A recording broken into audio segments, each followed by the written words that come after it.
যখন আমাদের সময় শেষ হয়ে যাবে, যতদিন ক্ষমতা থাকবে ততদিন যেন মনে হবে যা করেছি সব আমি করেছি। কিন্তু যেদিন অন্তিম সময় আসবে না বাবা, যেদিন আর চলতে পারবো না, যখন বাড়ির সকলে আমাকে অবহেলা করবে, সেদিন মনে হবে জীবনে যা কিছু করেছি সবই ভুল করেছি।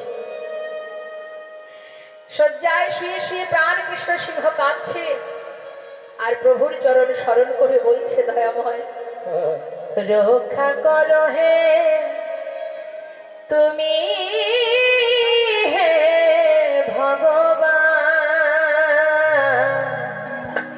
হে জগতে সবই কিছু তোমারই তো দান। হে জগতে সবই কিছু তোমারই তো দান। তুমি আছো হরি বিশ্ব চরাচরে, আজ তুমি আছো হরি এই বিশ্ব চরাচরে। শেষের দিনে হরি ডাকি গো তোমারে, তুমি আছো হরি এই বিশ্ব চরাচরে। শেষের দিনে হরি ডাকি গো তোমারে, রক্ষা করো হে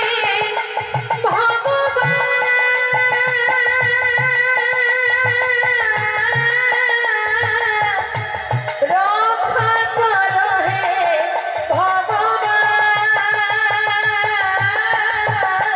একবার রক্ষা করো হে ভগবান, একবার রক্ষা করো হে তুমি, হে ভগবান। বলো এ জগতে সবই কিছু তোমারই তো দান।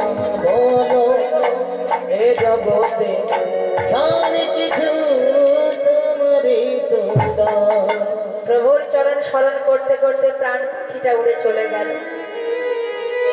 যেই না প্রাণ পাখি উড়ে চলে গেল, সমস্ত এলাকাবাসী বর্ধমান জেলায় গিয়ে লালাকে বললেন, বাবু আপনি এবার ফিরে চলুন, যার প্রতি আপনার অভিমান ছিল, ক্ষোভ ছিল, সে তো চলে গেছে, এবার আপনি চলুন, না হলে জমিদারি রক্ষা হবে কি করে।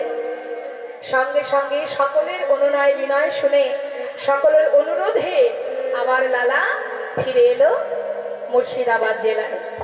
আসবার পর জমিদারি হিসাব নিকাশ বুঝে নিল। বুঝে নেবার পর উপযুক্ত বিবাহের বয়স হয়েছে বলে তাড়াতাড়ি করে সুকন্যার সন্ধান করে লালার বিবাহ হলো। বিবাহের পর স্ত্রীর নাম কি? কাত্যায়নী।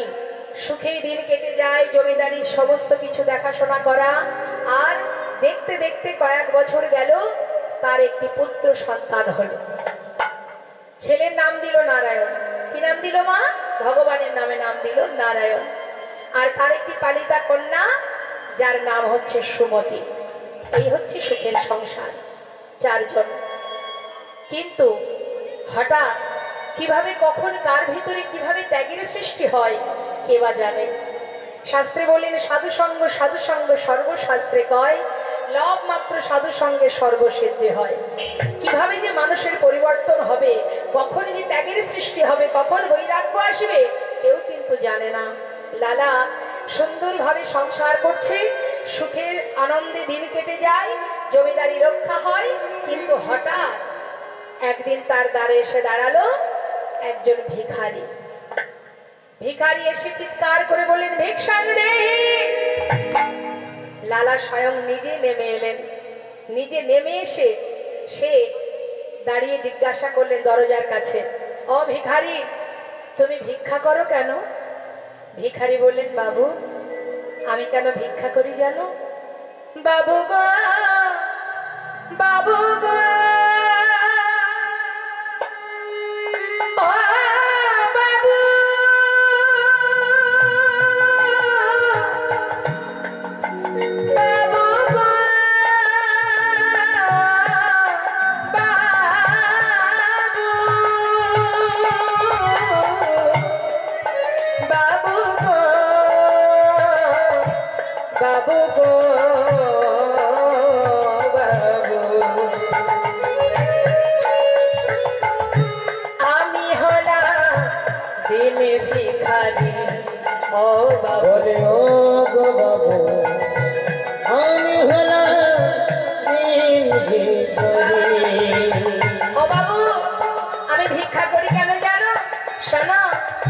আমার ঘরে আছে গিরিধারী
ভিক্ষা করে প্রভুর সেবা দিয়ে তারপরে সেবা করে, এই তার কাজ।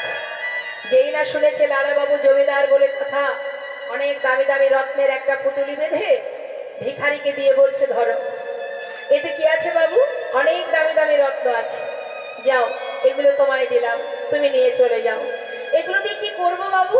কেন, আমার মতো তুমিও ধনী হয়ে যাবে।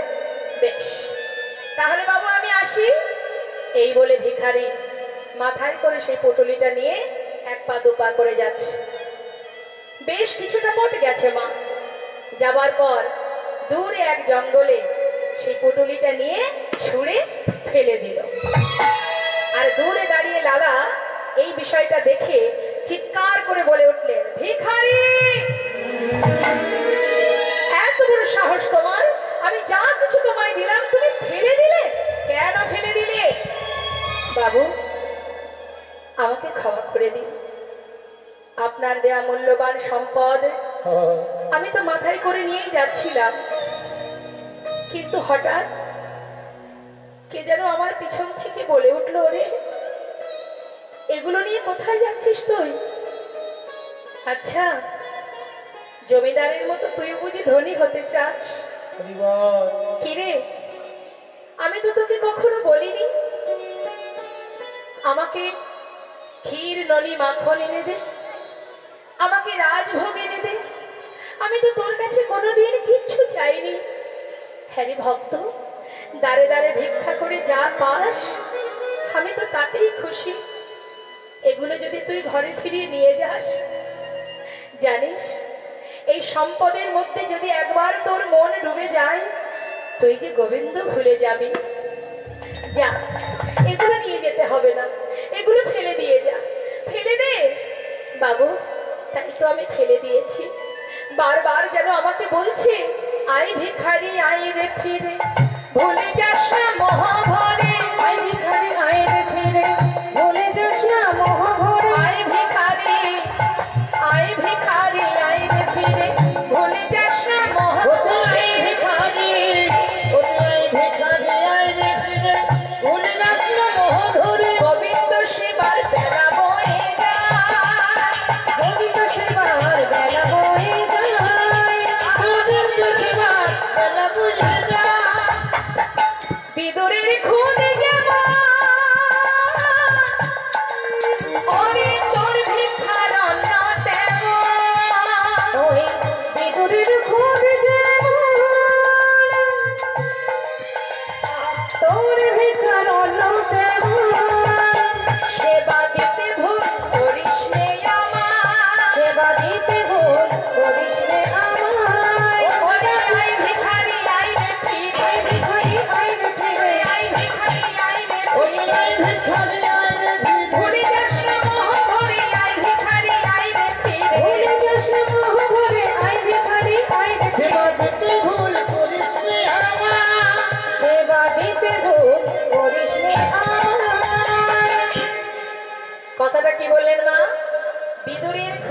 যেমন তোর ভিক্ষার অন্ন তেমন। ভগবান কখনো কাউকে বলেন না যে আমাকে ক্ষীর ননি মাখন এনে দে। ভক্ত যদি ভক্তি ভরে একটা তুলসী পত্র দিয়েও সেবা দেয়, ভগবান তাতেই সন্তুষ্ট। একদিন সেই কথা বলেছিলেন কে?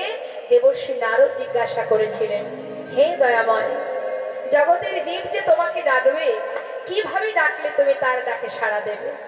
প্রভু বলেছিলেন, শোনো দেবর্ষি, কেউ যদি ভক্তি ভরে আমাকে একটা ফুল দিয়ে ডাকে, আমি তার ডাকে সাড়া দেব। দয়াময়, তার কাছে যদি ফুল না থাকে?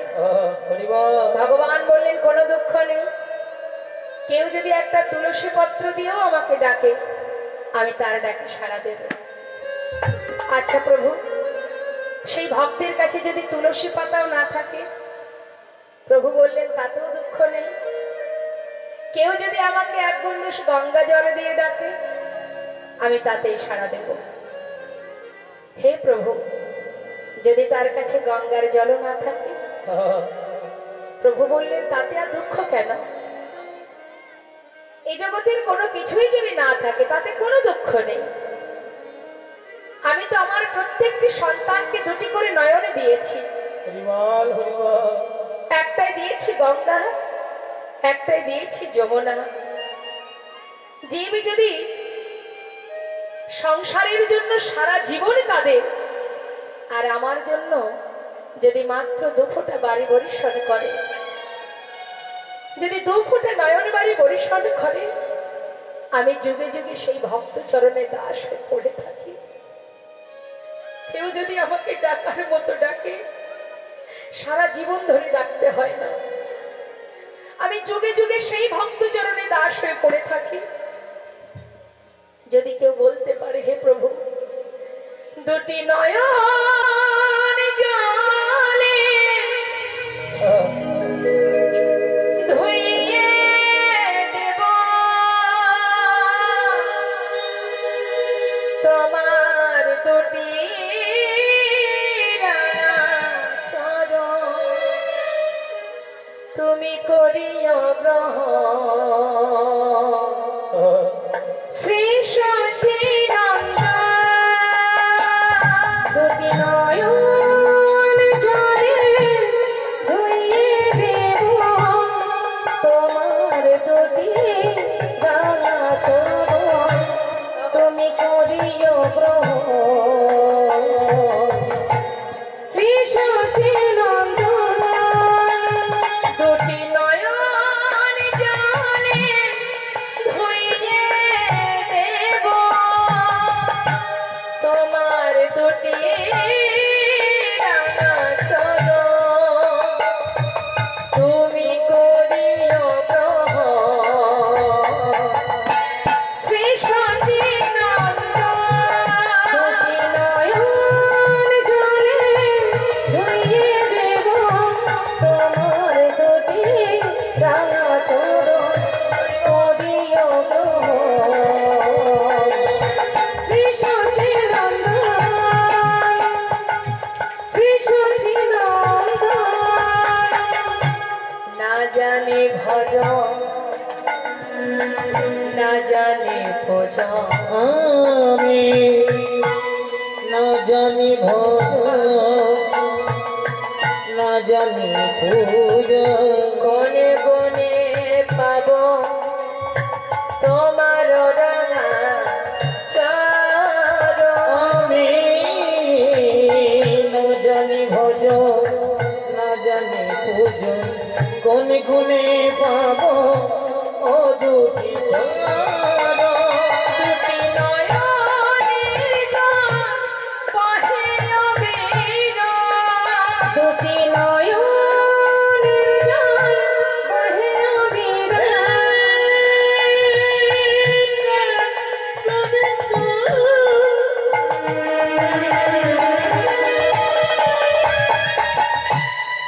তুমি একবার কি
সবরীর ঘরের এঠো কুল যদি সেবা করতে পারি, তাহলে তুমি দাঁড়ে দাঁড়ে ভিক্ষা করে আমার জন্য যা কিছু দেবে আমি তাতেই সন্তুষ্ট ভিখারি। এই ধন ঐশ্বর্য সঙ্গে করে নিয়ে যেতে হবে না, এগুলো ফেলে দাও। আহা, সত্য কথা মা। হস্তিনাপুরে ভগবান কৃষ্ণ যখন যায়, দুর্যোধন বলেছিল, সখা আমি তোমায় রাজভোগ খাওয়াবো। ভগবান বলেছিলেন, খেতেই যদি হয় তাহলে আমি বিদুরের ঘরে শাকন্য সেবা করব। বিদুরের স্ত্রী একটি কলার খোসা সেবা দিয়েছিলেন, শ্বাস ফেলে দিয়ে কলার খোসা, ভগবান সেটাই সেবা করেছিলেন, কারণ তাতে ছিল শুদ্ধ প্রেম। চোখের জলে বুক ভাসিয়ে কাজ, আজ আমার ঘরে ভগবান এসেছে, কি খাওয়াবো? মনের আনন্দে একটি কলা সেবা দিতে গিয়ে ভুল করে শ্বাস ফেলে খোসাটা দিয়েছিলেন। ভগবান সেই খোসাটাই সেবা করছে আর ভক্তের দিকে তাকিয়ে আছে। শুধু তাই নয় মা, রাম অবতারে সবরই যে সকলের অবহেলিতা ছিলেন, ঘৃণার পাত্রী ছিলেন, সেই সবরই দীর্ঘদিন ধরে জঙ্গলের মধ্যে রামের আশা পথে নয়নে দিয়ে রামকে কি খাওয়াবে সেই চিন্তা করে জঙ্গল থেকে কুল পেড়ে আগে নিজে খেয়ে দেখতো কুল টক না মিষ্টি। যেটা এঠো কুল দেখা যাচ্ছে সেটা মিষ্টি, অর্ধেকটা খেয়েছে আর অর্ধেকটা গুছিয়ে রেখেছে। কেন? রাম আসলে রামকে দেব। ভক্তি যদি থাকে, শুদ্ধ প্রেম যদি থাকে, তুমি যেভাবে সেবা দাও না কেন তাতেই ভগবান সন্তুষ্ট। সে তো আর কিছু চাই না। ভক্তি ভরে যদি তুমি ভালোবাসতে পারো, আর কিছু সে চাই না। তার একটা প্রমাণ আপনাদের দেব। বেশি দূর নয়, বর্ধমান জেলায়, যেটা আজও বর্তমান, আপনারা দর্শন করে আসবেন, শ্রীখণ্ড নিবাসী মুকুন্দ দাস এবং তার ছোট্ট পুত্র 12 বছরের ছেলে, যার নাম রঘুনন্দন। ঘরে আছে গোপীনাথ সেবা। মুকুন্দ দাস একটু কবিরাজি করতেন, তা এত ভালো কবিরাজি জানতেন তিনি, কোন ব্যক্তি অসুস্থ হলেই তার ডাক পড়ত। এখন গ্রামে একজন অসুস্থ হবার কারণে মুকুন্দ দাসের ডাক পড়েছে।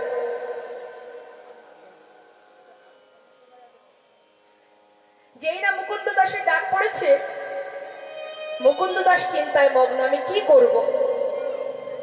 একদিকে ঠিক দুপুর বেলা আমার ঘরে গোপীনাথের সেবা, আর একদিকে গ্রামে একজন অসুস্থ। আমি একা মানুষ, কোন দিকে যাই? মুখে হাত দিয়ে চিন্তা করছি। 12 বছরের ছেলে, আমাদের অনেকেরই ঘরে আছে মা। ছোট্ট সন্তান এসে জিজ্ঞাসা করছে, বাবা তুমি কি কিছু ভাবছো? হ্যাঁ, আমি একটু চিন্তা করছি। কি চিন্তা করছো আমাকে বলো। বাবা আমি বড় বিপদে পড়েছি, একা মানুষ কোন দিকে যায়? কি হয়েছে বলো। গ্রামে একজন অসুস্থ, সেখানে আমাকে যেতেই হবে। আবার একই সময়ে ঘরে আমার গোপীনাথ, তার সেবা, আমি কোন দিকে যাই বল। বাবা তুমি চিন্তা করো না, কবিরাজি আমি তো জানি না, যেজন অসুস্থ হয়েছে তুমি তার কাছে চলে যাও, আর ঘরে গোপীনাথের সেবাটা না হয় আজ আমি দিয়ে দেব। বাবা হেসে বলে উঠলেন, সেবা বললেই সেবা দেওয়া যায়? সেবার অনেক নিয়ম আছে, মন্ত্র জানতে হয়, তুমি তো কিছু জানো না। ছোট ছেলে বললেন, বাবা আমি তোমার মতো না হয় মন্ত্রতন্ত্র জানি না, আমি যদি ওকে ভালোবেসে খাওয়াই, ও কি খাবে না? মুকুন্দ দাস কথাটা শুনে ভাবলেন, সত্যি তো তাই। সবার ঊর্ধ্বে তো ভক্তি, যেখানে ভক্তি আছে সেখানে মন্ত্রের কি বা প্রয়োজন? বৃন্দাবনের আলাভোলা গোয়ালিনী যারা, তারা তো মন্ত্র দিয়ে গোবিন্দকে ভালোবাসতেন না, তারা নিজেদের হৃদয় দিয়ে ভালোবাসতেন। তা আমার পুত্র যদি ভক্তি ভরে ওকে খাওয়ায়, এর জন্য তো মন্ত্রের দরকার নেই। ঠিকই বলেছিস। হ্যাঁ রে বাবা, যাক শোন, রান্নাঘরে সবকিছু গোছানো, রান্না হয়নি, তুই একটু রান্না করে সেবা দিয়ে দিস। ঠিক আছে বাবা, তুমি চিন্তা করো না, তুমি চলে যাও। মুকুন্দ দাস যাবার সময় বলে গেলেন, হ্যারে রঘুনন্দন, আমার জন্য প্রসাদ রাখবি, আমি কিন্তু এসে প্রসাদ পাবো। চলে গেল মুকুন্দ দাস। আর ছোট্ট ছেলে রঘুনন্দন রন্ধনশালায় গিয়ে দেখছে মা যে রান্না হয়নি, জীবনে কোনোদিন সে রান্না করেনি। আজকে বাবাকে কথা দিয়েছে গোপীনাথকে খাওয়াবে, তাই আজ নিজে দায়িত্ব করে রান্না করতে এসেছে। কিন্তু রান্নার নিয়ম জানে না, যা কিছু ব্যঞ্জন ছিল এক পাত্রে ঢেলে দিয়ে কোনো রকমে রান্না বসিয়েছে। কোনো রকম সিদ্ধ হয়েছে, এক পাত্রে ঢেলে নিয়ে থালাটি হাতে করে নিয়ে গুটি গুটি পায়ে মন্দিরে ঢুকেছে। নিতাই গৌর হরি। আবার মুখে বলছে, ও গোপীনাথ, আজ কিন্তু বাবা ঘরে নেই, তোমার জন্য আমি রান্না করেছি, জানি না কেমন হয়েছে, যেমনই হোক আজকে একটু কষ্ট করে খেয়ে নেবে, কেমন? একা একা বকছে আর গুটি গুটি পায়ে যাচ্ছে। মন্দিরের ভিতরে গিয়ে পাতা আসনে সম্মুখে থালাটি রেখেছে, রেখে এবার ডাকছে, গোপীনাথ, ও গোপীনাথ, শিগগিরই এসো, জানো আজ আমি রান্না করেছি তোমার জন্য, কোনোদিন করিনি গো, আজই প্রথম, জানি না নিশ্চয়ই ভালো হবে না, তুমি একটু কষ্ট করে খেয়ে নাও, কেমন? বাবা কাল এসে ভালো করে রান্না করে খাও। সে কিন্তু জানে না যে এটা পাথরের বিগ্রহ। সে জানে আমি যেমন বাবার সন্তান, ও আমার বাবার সন্তান। দায়িত্ব নিয়েছে যখন, বারবার ডাকছে, আসছে না। মনে মনে চিন্তা করছে কি ব্যাপার, আসছে না কেন? এত করে ডাকছি, বাবা ঘরে নেই বলে আসবে না? তা তো হবে না। শোনো গোপীনাথ, আমি অনেক কষ্ট করে রান্না করেছি, এসো না, একবার এসে খেয়ে নাও, শিগগিরই এসো। তাও আসছে না। চিন্তা করছে কি হলো, তবে কি আমার কোনো ভুল হয়ে গেল? চারিদিকে দেখছে, ঘুরে ঘুরে দেখতে দেখতে হঠাৎ চোখে পড়ে গেল কি দরজা খোলা আছে। ও বুঝেছি বুঝেছি, বাবা যখন তোমাকে খেতে দেয় দরজা বন্ধ করে খেতে দেয়। দাঁড়াও দাঁড়াও, দরজাটা বন্ধ করে আসে। আবার দরজাটা বন্ধ করে দিল। গোপীনাথ, এবার তো এসো। তাও আসছে না। আপনারা তো ভগবানের সেবা দেন, আসে ভগবান? আসে না। কেন বলুন তো? আমরা তাকে চিত্রপট ভেবে ভালোবাসি, চিত্রপট বিগ্রহ এই ভেবে সেবা দিই, নিজের জন ভেবে তো সেবা দিই না। আজ বারবার ডাকা সত্ত্বেও আসছে না। কিন্তু ছেলে কি করলেন? রেগে গেলেন। কি ভাবছো তুমি, আসবে না? আমি এত করে ডাকছি, তুমি আসবে না? আমার কি কষ্ট হয় না? কখন থেকে ডাকছি, তুমি শুনতে পাচ্ছ না? শোনো গোপীনাথ, ভালো করে শুনে না। আমি যখন না খাই, আমার বাবা আমাকে লাঠি দিয়ে মেরে মেরে খাও। তুমি যদি ভালো চাও চলে এসো, তা না হলে, এই কথাটা বলে ছুটে গিয়ে মন্দির থেকে বাইরে বেরিয়ে একটা লাঠি জোগাড় করে নিয়ে ঠাকুরের সম্মুখে ধরলেন। গোপীনাথ, যদি ভালো চাও চলে এসো, আর তা না হলে আমার হাতে কি দেখতে পাচ্ছ, এই লাঠি দিয়ে না আমি তোমাকে মেরে মেরে নিয়ে আসবো। প্রভু আর দূরে থাকতে পারছে না। মনে মনে চিন্তা করছে, ভক্ত, এতদিন এই ঘরে আছি আমি, কোনদিন কেউ আমাকে এমন করে ভালোবাসেনি। মন চাইছে কখন তোমার কাছে ছুটে যাব, কিন্তু কেন জানি না, যেতে পারছি না। কোনো জোরে বলছে, ও গোপীনাথ, একবার এসো না, আমার কি কষ্ট হয় না? কখন থেকে ডাকছি তোমায়, একবার এসে খেয়ে নাও। ভগবান আর থাকতে পারছে না মা, পাথরের মধ্যে আর থাকতে পারছে না। বিগ্রহ থেকে সচল মূর্তি ধারণ করে পাতা আসনে এসে বসেছে।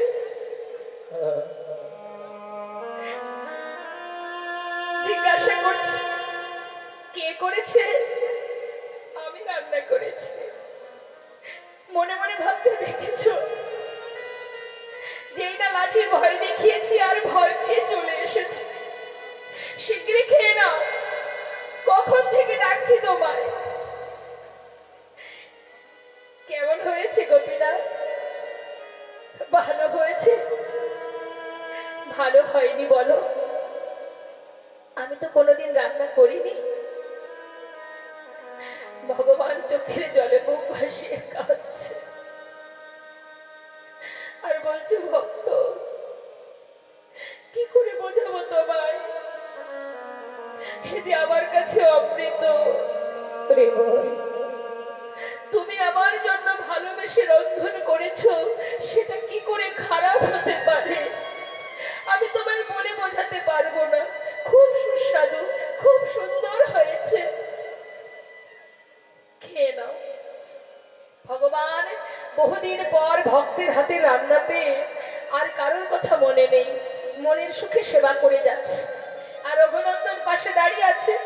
হঠাৎ রঘুনন্দন তার পাত্রের দিকে চেয়ে দেখছে যে আর নেই, অবশেষে অল্প একটু ছিল, সেটাকে হাতে করে নিয়ে যেই না বদনে দিতে যাবে, এমন সময় ছুটে গিয়ে হাতটা চেপে ধরেছে রঘুনন্দন।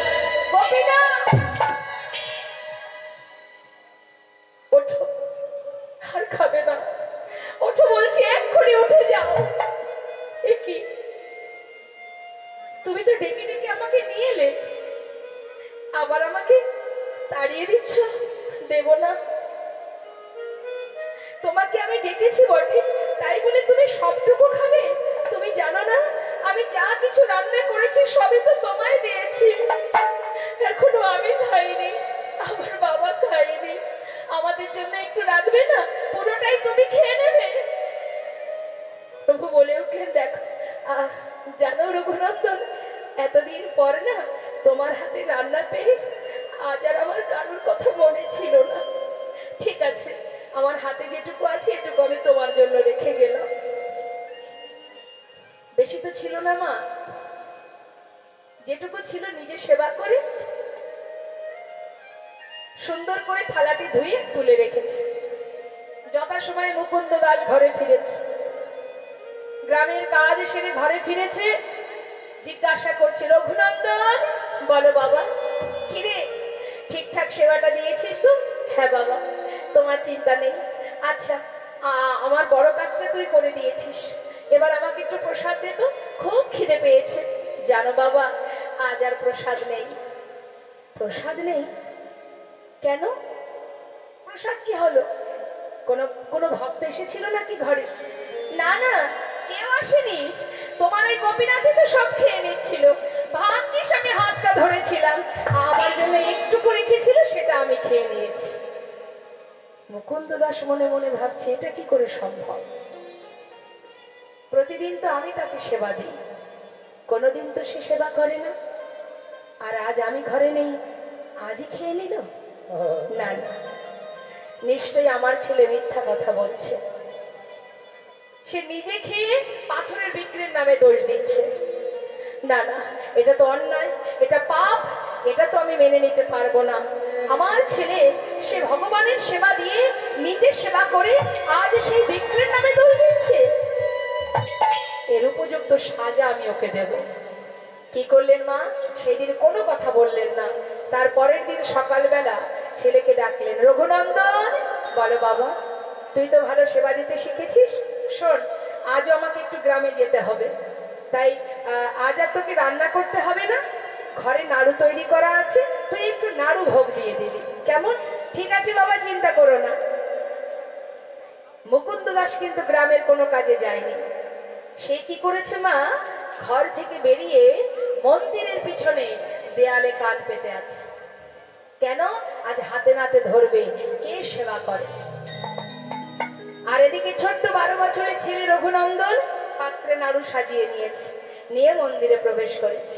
প্রবেশ করে ডাকছে, গোপীনা, ও গোপীনা। আজ আর কিন্তু ডাকবো না, চিনতে পারছো আমাকে? কাল এসেছিলাম, আজ কিন্তু আর ডাকতে পারবো না। শিগগির এসো, তোমার জন্য বাবা নাড়ু পাঠিয়ে দিয়েছে, তুমি নাকি নাড়ু খেতে ভালোবাসো, তাড়াতাড়ি এসো। ভগবান বিগ্রহ থেকে সচল মূর্তি ধারণ করলেন, পাতা আসনে এসে বসলেন আর বললেন, ভক্ত, এই জগতে কেউ যদি আমাকে ডাকার মতো একবার ডাকে, আমি জনম জনম সেই ভক্তকে আর ভুলি না, তোমাকে ডাকতে হবে না। আমি এসেছি, এই দেখো আমি এসে গেছি, শিগগিরই খেয়ে নাও। কে করেছে নাড়ু? আমার বাবা করেছে। বাবাই করুক আর যেই করুক, আমার ভক্তের হাতের ছোঁয়া তো লেগে আছে। যেই না নাড়ুটা নিয়ে মুখে দিয়েছে মা, হঠাৎ পাশে দাঁড়িয়ে রঘুনন্দন ভাবছে কালকের মতো দাঁড়িয়ে থাকবো, আর যদি একটা একটা করে সব খেয়ে নেয়, আজ আর তা হতে দেব না। আজ গোপীনাথও খাবে, আমিও আমার ভাগেরটা খাবো। এই ভেবে যেই না পাত্র থেকে একটা নাড়ু তুলে নিয়েছে, নিয়ে নিজের বদলে দিয়েছে, অর্ধেকটা খেয়ে। যেই না নিজের মুখে ভালো লেগেছে, অর্ধেকটা সেবা করলো। অর্ধেকটা সেবা করবার পর যখন ভালো লেগেছে, আর বাকি একটু অর্ধেক নাড়ুটা গোপীনাথের মুখের কাছে ধরেছে। খেয়ে দেখো কত সুস্বাদু, কত স্বাদ। ভগবান চোখের জলে মুখ ভাসিয়ে কাঁদছে। ওরে ভক্ত, আজ নিজের মুখের উচ্ছিষ্ট আমার বদলে দিতে তোমার দ্বিধা হচ্ছে না। এত ভালোবাসো তুমি আমাকে। ভগবানের চোখে জল দেখে রঘুনন্দন বলছে, গোপীনাথ তুমি কাঁদছো কেন? আমার এঠো নাড়ু তোমাকে দিয়েছি তাই। কি জানো তো, তোমার আমার ভালো লেগেছে তাই আমি তোমায় দিচ্ছিলাম, আর দেব না, তুমি কেঁদো না। ভগবান বলি, না না, আমি সেজন্য কাঁদছি না। আচ্ছা আচ্ছা রঘুনন্দন, তুমি যদি আমাকে খাওয়াতে পারো, তবে কি আমি তোমাকে খাওয়াতে পারি? বেশ তো, তাহলে তুমি আমাকে খাইয়ে দাও, আমি তোমাকে খাইয়ে দিই। ভগবান তার প্রসাদী নাড়ু দিচ্ছে ভক্তের বদলে, আর ভক্ত তার এঠো নাড়ু দিচ্ছে ভগবানের বদলে। ভক্ত ভগবানের মধুর মিলন, মধুর প্রেম, মধুর দেখবার জন্য মন্দিরের পিছনে মুকুন্দ দাস চিৎকার করে বলে উঠলেন, কে? আমার সন্তান ছাড়া আরো কারোর কণ্ঠ শোনা যায়। ছুটে এসে মুস্তাক হাতে দরজা খুলেছে। খোলা মাত্রই দেখছে কি, ভগবানের হাতে অর্ধ নাড়ু। তার আগেই তিনি বিক্রিকে মিলিত হলেন, আর মুকুন্দ দাস দেখতে পেল না। যেই না হাতে অর্ধ নাড়ু দেখেছে, ছুটে গিয়ে নিজের সন্তানকে বুকে জড়িয়ে ধরেছে। জড়িয়ে ধরে বলছে, ওরে রঘুনন্দন, আমি এতদিনে যাকে বিগ্রহ রূপে সেবা করেছি, আমি সেই জন্য তাকে দেখতে পাইনি। আর তুই যে নিজের জন ভেবে ভালোবেসেছিলি, তাই তুই তাকে দেখতে পেয়েছিস। একবার আমার বুকের মাঝে আয়। বুকের মধ্যে জড়িয়ে ধরে কাজ আর বলছে, ওরে এতদিনে যার সেবা আমি দিলাম, সেই সেবা আমার ব্যর্থ হলো। হায় আমার কাছে আয়, তোকে জড়িয়ে ধরে আমার অযোগ্য দেহ আমি যোগ্য করি। এতদিনের অযোগ্য দেহ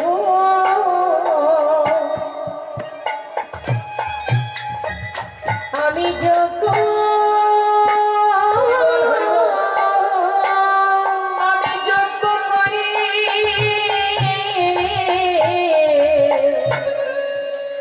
তোর মতো ভক্ত সন্তানে আমি জড়াইয়ে ধরে, আমার যোগ্য দেহ আমি যোগ্য করি। তোর মতো ভক্ত সন্তানে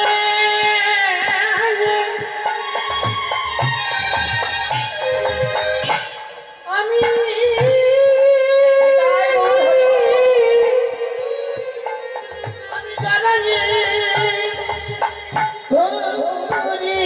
আমার মানব জন আমি ধন্য করি। এতদিনের অযোগ্য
শাস্ত্রে বললেন, ভগবানকে যেভাবেই তুমি ভালোবাসো না কেন, যদি তোমার মধ্যে ভক্তি থাকে, ভক্তি ডোরেই ভগবানকে বাঁধা যায়।